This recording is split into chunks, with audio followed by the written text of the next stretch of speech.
இன்னும் மூசா. இப்ப இந்த வாக்குறுதி என்ன அப்படிங்கிறது பாத்தீங்க அப்படின்னா அதோடைய தொடர்ச்சி இப்ப நான் சொல்றேன். மூசா நாம் குறிப்பிட்ட நேரத்தில் தூர் மலையில் நம்மை சந்திப்பதற்காக தம் சமுதாயத்தாரிலிருந்து 70 ஆண்களை தேர்ந்தெடுத்தார். அவர்களை பூகம்பம் பற்றி கொண்ட போது அவர், என் இறைவனே, நீ கருதி இருந்தால் இதற்கு முன்னரே அவர்களை அழித்திருக்கலாமே. எங்களில் உள்ள அறிவிலிகள் செய்த குற்றத்திற்காக எங்கள் யாவரையும் நீ அழித்து விடுவாயா? இது உன்னுடைய சோதனையே அன்றி வேறில்லை. இதை கொண்டு நீ நாடியவர்களை வழி தவற வருகிறாய். இன்னும் நீ நாடியவர்களை நேர்வழியில் நடத்துகிறாய். நீதான் எங்களுடைய பாதுகாவலன். ஆகவே எங்களுக்கு மன்னிப்பு அளிப்பாயாக என்றும் பிரார்த்தித்தார். அதாவது மூசா நபி தூர் மலைக்கு கூட்டு போறாங்க. இவர் மட்டும் தனியா போல, 70 பேரை கூட்டு போறாங்க.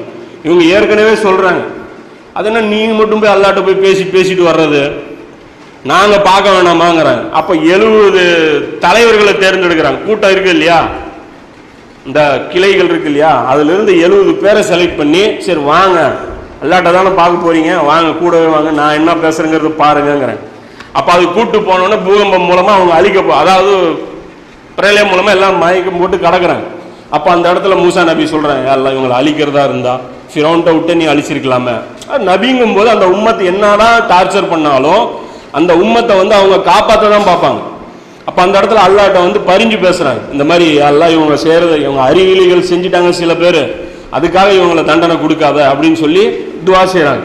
அப்ப அந்த இடத்துல ஒரு துவா மூசா நபி அல்லாட்ட செய்யறாங்க, இறைவா, இன்னும் இவ்வுலகத்திலும் மறுமையிலும் எங்களுக்கு அழகிய நன்மைகளை விதி தருவாயாக. எங்களுக்கு உலகத்திலையும் அருள் செய், மறுமையிலும் எங்களுக்கு அருள் செய். நிச்சயமாக நாங்கள் உன்னையே முன்னோக்குகிறோம் என்றும் பிரார்த்தித்தார்.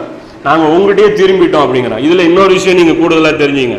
இந்த உன்னையே முன்னோக்குகிறோம் இருக்குல்ல, இந்த இடத்துல அரபில ஹூதுனா அப்படின்னு இருக்கு. அதாவது இதுதான் யஹூதுங்கிறது.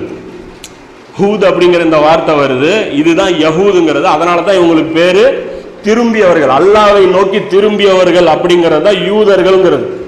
புரியுதுங்களா? அல்லாவை நோக்கி திரும்பியவர்கள், தௌபா செஞ்சு அல்லாவை நோக்கி டைவர்ட் ஆனவங்கிறது தான் இந்த வசனத்திலிருந்து கிடைக்குது. இது நான் ஹதீஸ்லயும் பார்த்தேன், புகாரிலையும் விளக்கமா போட்டுருக்கேன். யஹூதுன்னு எனக்கு கூட தெரியாம இருந்துச்சு, நான் கூட கேட்டு இருந்தேன்ல, யூதர்கள் இவங்களுக்கு எப்படி பேர் வந்துச்சு, பனி இஸ்ராயேல் தானே இவங்களுடைய பேரு அப்படின்னு.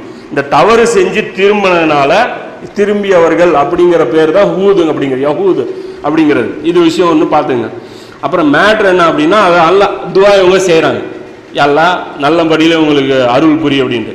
அப்ப அதுக்கு அல்லாஹ் சொல்றான், என்னுடைய வேதனை கொண்டு நான் நாடியவரை பிடிப்பேன். அல்லாஹ் சொல்றான், என் அஸாபு கொண்டு நான் வேணுங்கிறவனை பிடிப்பேன். ஆனால் என்னுடைய அருளானது எல்லா பொருள்களிலும் விரிந்து பலந்து சூழ்ந்து இருக்கிறது. இவங்க 2 விஷயத்துக்கு அருள் கேட்கறாங்க, அதாவது துனியாவிலையும் மறுமையிலையும். இவங்க என்ன கேட்கறாங்க, துனியாவிலையும் அருள் புரி, மறுமையிலையும் அருள் புரி அப்படின்னு சொல்லி கேட்கறாங்க. இப்ப இதுக்கு அல்லாஹ் என்ன சொல்றான், துனியாவை பொறுத்த வரைக்கும் அருள் புரியறதுல எனக்கு பிரச்சனை கிடையாது. ஏன்னா என்னுடைய அருள் எல்லா பொருள் மீதும் சூழ்ந்து பறந்து இருக்கு. ஆனால் எனினும் அதனை பயபக்தியுடன் பேணி நடக்கும். எனக்கு இன்னொரு அருள் இருக்கு, அதாவது மறுமை சம்பந்தப்பட்ட அருள். அதை நான் முறையாக பயபக்தியுடன் நடப்போருக்கும், ஜக்காத் கொடுத்து வருபவருக்கும், என்னுடைய வசனங்களை நம்புபவர்களுக்கும் நான் விதித்து அருள் செய்வேன் அப்படின்னு சொல்றோம். இது நம்புறவங்களுக்கு மட்டும்தான் அந்த அருள் கிடைக்கும். அதனாலதான் அல்லாஹ்வுடைய 2 அருள் இருக்கு, ரஹ்மான் ஒன்னு, ரஹீம் ஒன்னு. பிஸ்மில்லா அர் ரஹ்மான் அர் ரஹீம். அதுல ரஹீம்ங்கிறது என்ன சொல்றாங்க விளக்குங்க அப்படின்னா, இது துனியாவுடைய அருள். அல்லாஹ் நிராகரிக்கிறவனுக்கும் ரஹீமா இருக்கான். ஆனா ரஹ்மானு மூமின்களுக்கு மட்டும்தான். ரஹ்மானா இருக்கிறது பாத்தீங்கன்னா அவன் மறுமை நாள்ல மட்டும்தான் அந்த ரஹ்மானா இருப்பான். இங்க உலகத்துல பொறுத்த வரைக்கும் அவன் ரஹீம். இது லிமிட்டட் அருள். ரஹ்மானுங்கிறது அளவற்ற அருளாளன். புரியுதுங்களா? அப்ப இது ஒரு விஷயமும் தெரிஞ்சுங்க. அப்புறம் இந்த இடத்துல அவங்க துவா செஞ்ச உடனே இப்ப அல்லாஹ் பொதுவா சொல்லிட்டான், நம்பி நடக்கிறவங்களுக்கு மட்டும்தான் நான் அருள் பண்ணுவேன், நினைச்சவனுக்குலாம் நான் கொடுக்க மாட்டேன்னு